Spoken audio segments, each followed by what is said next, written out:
Today's October 3rd. As borrowers enter repayment, I want to come to you today with some of the mistakes servicers are making to be aware of, as well as what the Department of Ed is doing to seek guidance around improving the student loan plans and how to deal with defaulting borrowers, as well as updates into Biden's on-ramp into repayment. So that's what today's video is going to be about. If you're a student loan borrower, like this content, please do help smash that like button to help with the YouTube algorithm. Also, please share with those that may get help from this information. So first and foremost, let's go into what's happening with some of the errors the student loan servicers are making with people's account.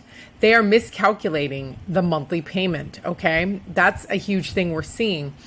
Also, for borrowers who certified their income-driven repayment during the pandemic, they may not, or you may be one of them, may not have to make payments until 2024. What does that mean for you? That means that you literally do not need to recertify until 2024. And if you have a $0 payment, you don't have to make a payment until 2024, okay? That's if your income that you certified at that time qualified you for a zero payment or near zero payment, right? That means you can stick with that lower payment until the recertification date comes along. But there are people who are just getting flat out monthly payment errors that need to check on that. Okay. I wanted to mention that. I'm also looking at some other notes about payments that we have seen borrowers experience. I want to also say that the studentaid.gov, from what I've seen about a week or so ago, is still essentially it's recommending that I could see everybody go in the SAVE program, even if the SAVE program isn't best for you, especially if you're a higher earner. SAVE may not be best for you because there's not a repayment cap. So be careful about what the studentaid.gov estimator is recommending, especially if you are going to earn a lot of money or have a career trajectory that will earn a lot of money. Okay, just be aware that SAVE may actually not be the best program for you, and the studentaid.gov calculator will recommend it anyways. Just be careful of that. Another thing I would recommend against that the new forms they updated with the servicer is I would recommend against automatically authorizing the government to connect to the IRS. And the reason, unless you're an individual who will stay very consistently at the same employer and earning consistently around the same income and will very rarely be between jobs, that instance, it may make sense to connect to the IRS. But the disadvantage of automatically connecting to the IRS is that the IRS counts dependents for tax purposes different than the student loan programs. And that's an opportunity to reduce your payment pretty significantly. Also, if you're between jobs and you can file for zero payment, the IRS will not, your connection to the IRS will not automatically recognize times that you earn less and can recertify for $0 payments. The IRS may just simply not have the right information and what is the best documentation to submit for your income-driven repayment plan. So keep that in mind. So that's why we're discouraging automatically connecting to the IRS if you want to optimize how much forgiveness you can get. Okay, so just be careful of what you are allowing the Department of Ed to do if you want to use alternative documentation, okay?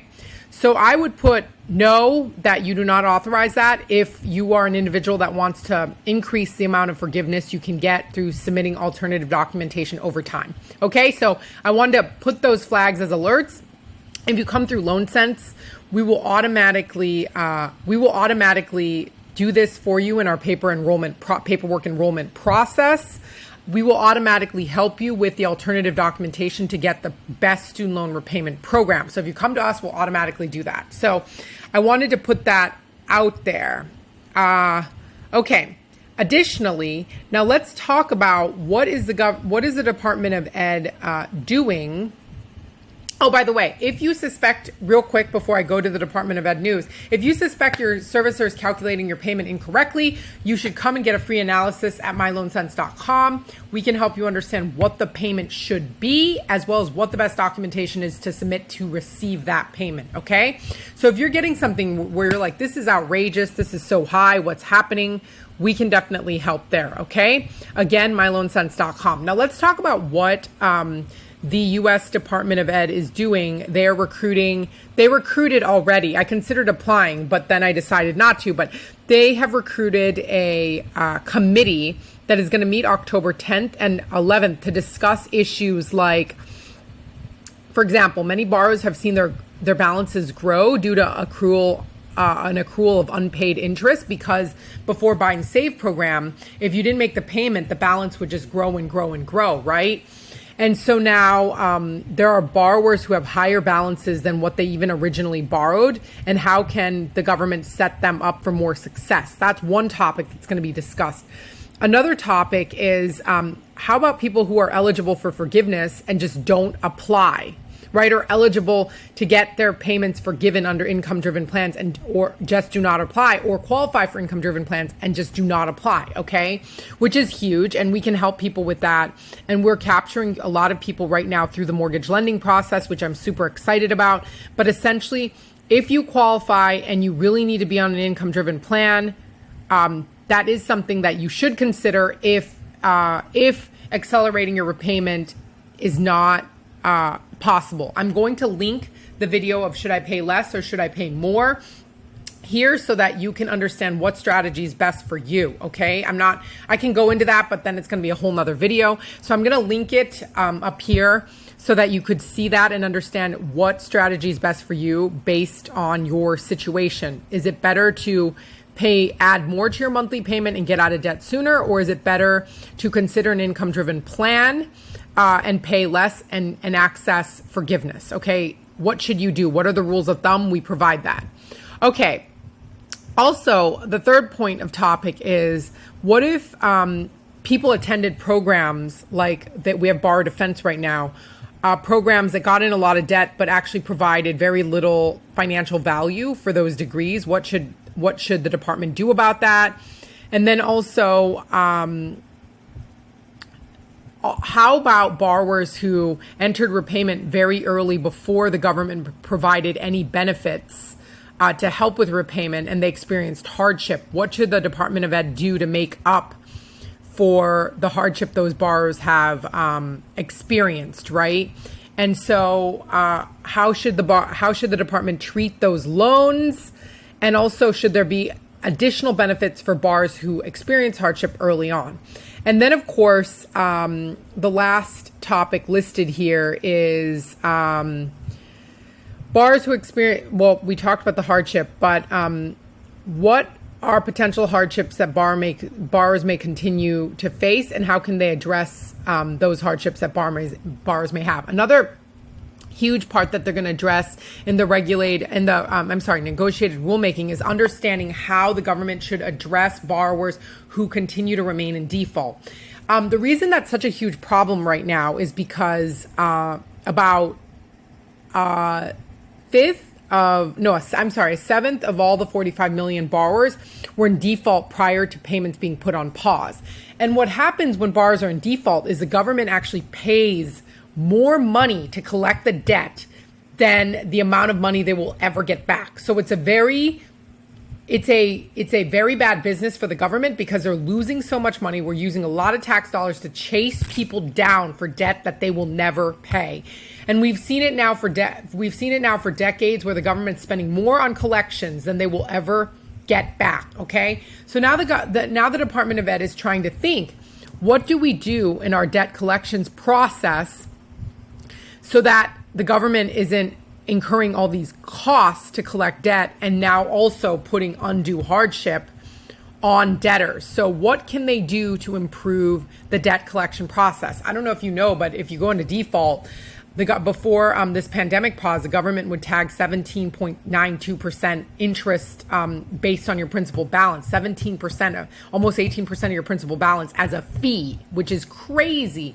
And so if you enter into into delinquency and then into default, you're literally getting an 18% of your principal balance. That's almost 20%. So if you owe $100,000, now you owe almost 120 as a cost to pay the debt collection company to chase after you. And then eventually you'd get your wages garnished, your Social Security garnished, and get a huge percentage of your paycheck or your Social Security taken to pay your student loan debt.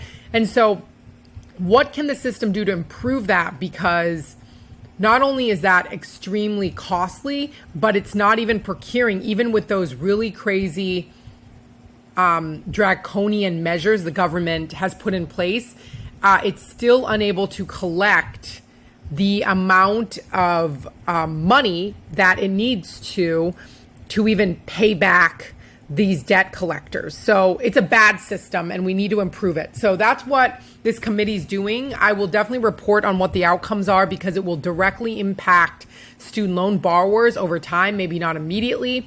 So I'll keep you all updated. And of course, last but not least, I mentioned, I want to talk a little bit about what should you be doing if you have not already made your first payment, which, by the way, I have student loans still, and I made my first payment. I put auto debit on.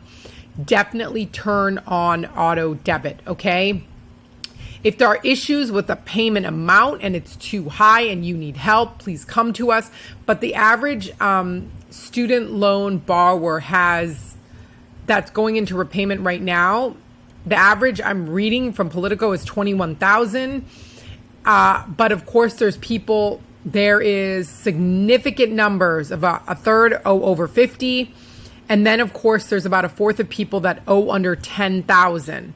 So no matter your circumstance, make sure to put yourself in auto debit and that you're set up to succeed in repayment. You don't want to get in delinquency. Oh no, I was going to show you a few things on the Mohila site. I belong to Mohila, which is also the servicer that manages public service loan forgiveness.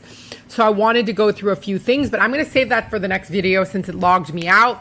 Don't forget to check out what are some of the great tools on the Mohila site that you could be using. I'm going to make another video about that.